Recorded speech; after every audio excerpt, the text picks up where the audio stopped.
E o nome do episódio é O Olho. Mas afinal de contas, cadê o olho?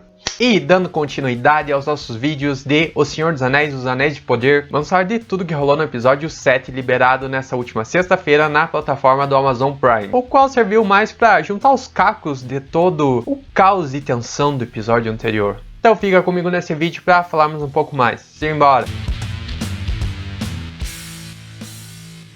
Fala pessoal, como vocês estão? Eu sou o Júnior Cravador, esse é o meu canal onde vamos falar de séries, filmes e livros. Se é novo por aqui, aproveita e já se inscreve, ativa o sininho para não perder nenhuma notificação dos conteúdos que saírem daqui pra frente. E se gostar do vídeo, deixa aquele like, compartilha com os amigos, conhecidos que também gostam do Senhor dos Anéis, séries e fantasia. Aqui no canal tem muito conteúdo, dá uma conferidinha aí, certo? E aquele último aviso, o vídeo vai conter spoilers, então se você ainda não assistiu, siga por conta e risco. Gente, começo dizendo que esse episódio me passou a forte sensação de ser aquele primeiro episódio de uma próxima temporada. Sabe quando termina uma temporada com todo aquele impacto, toda aquela tensão e ação e a gente fica, meu Deus, e agora? Aí quando a série retorna para um novo ano de produção, tudo começa com um ritmo mais ameno, como disse ali no começo, com aquele clima de juntando os cacos, reconstruindo-se depois da tempestade. E foi mais ou menos isso que senti ao terminar esse episódio aqui. Ele não me parecia um penúltimo episódio, mas vamos comentar por parte de cada núcleo. Bom, já de cara, vimos aquela cena da Galadriel abrindo o olho, e meio aquele caos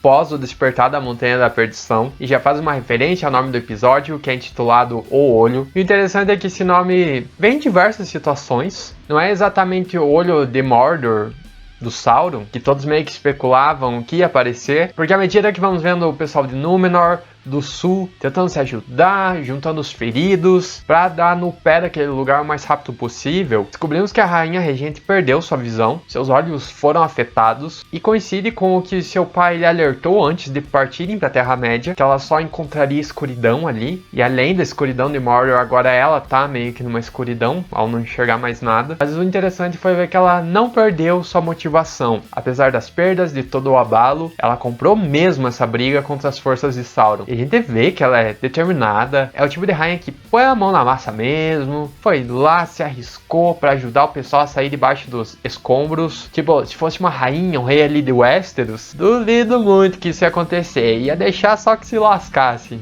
Vai dizer que não, pelo menos a maioria deles. E outro ponto que vimos foi sobre o Elendil, que já não se vê na obrigação de ajudar aquele povo depois que o Isildur sumiu, então dá pra entender os sentimentos dele, mas ao mesmo tempo ele deve agir como um contraponto à rainha no próximo episódio, e a gente bem sabe que o Isildur tá bem, ao menos sobreviverá, ao menos pra chegar até o momento de tirar o anel do Sauron, e até mesmo o cavalo inquieto, não querendo partir, meio que confirma isso. Provavelmente ele vai até o encontro do Isildur e vai trazê-lo para um lugar seguro, eu acho. E outro ponto, ou melhor, relação explorada nesse episódio, foi da Galadriel com o Theo. Nessa jornada para sair da futura Mordor, ela acabou meio que influenciando o Piá, motivou ele com um espírito de heroísmo. Até na cena que ela entrega a espada para ele, é focada a câmera num ângulo mais embaixo, passando aquela sensação de promessa de um grande guerreiro que pode estar por vir. E também foi legal o discurso dela de que até mesmo tirar a vida de inimigos como os orcs não é algo bom, porque corrompe o coração.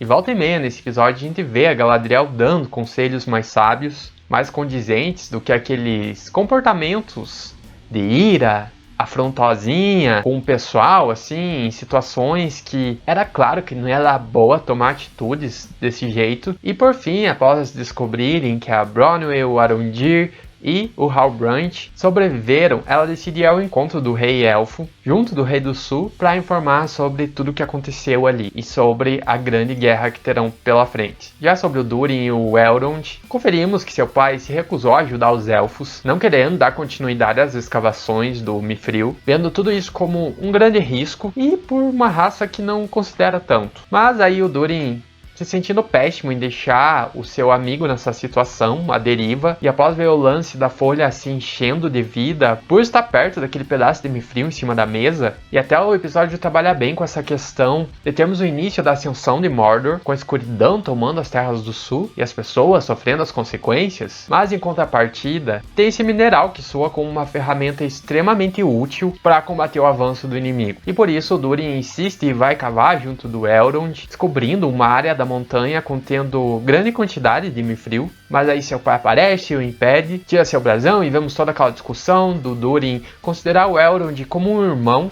E aqui temos mais uma vez a prova de que a amizade deles é pura. E foi um momento bonitinho, principalmente quando o príncipe anão revela que eles têm nomes em segredo que só a família sabe e pretende revelar para o Elrond. E apesar do fracasso da missão nesse momento, o diálogo com a Dissa traz a noção de que por hora eles podem até parar, mas um dia o Durin vai ser rei e ao lado dela. E poderão continuar escavando e tirarão todo o Mithril for necessário e ajudar seus amigos. E logo em seguida vem a cena deles fechando o buraco e a folha caindo até as profundezas da montanha, onde aparece o Balrog. E a gente já tava ligado que ele tava quietinho ali no seu buraco e veio falando disso há alguns vídeos. Tinha comentado da sua aparição nos trailers e que tava achando um tanto quanto cedo essa aparição, porque o Balrog significa a queda de Moria, e eu sempre achei que eles explorariam mais esses personagens desse reino, já que a série tem previsão de ter pelo menos 5 temporadas, então o Balrog deve ser um esquenta-cabeça para eles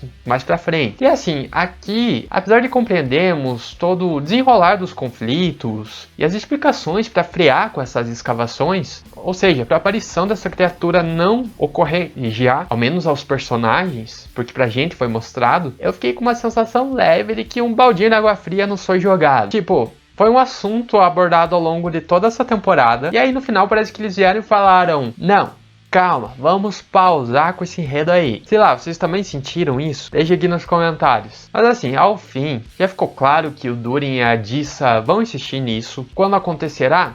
Não sabemos. Imagino que não ocorra no próximo episódio. Talvez lá pela terceira, quarta temporada.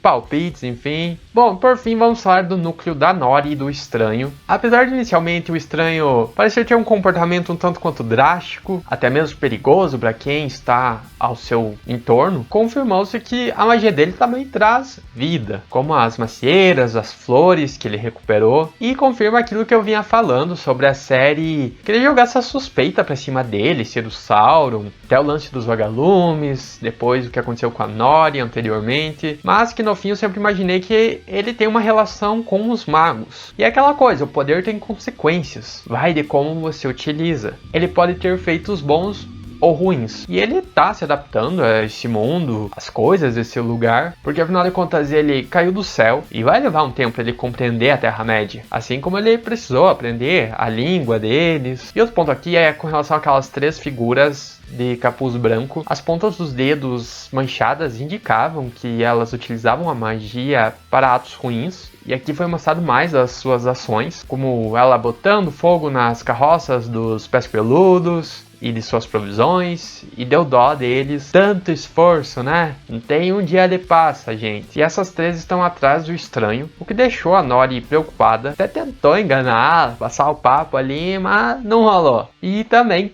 tivemos mais uma confirmação de amizade verdadeira. O Estranho realmente entrou para a família deles. Não só a Nori, mas o grupo como um todo reconheceu o seu valor. Mas eu confesso que apesar dos pés peludos fazendo um discursinho bem bonito, de que eles nunca abandonam uns aos outros, que isso os difere das demais raças, vimos nos últimos episódios que a coisa não é bem assim. Várias atitudes mostraram o contrário.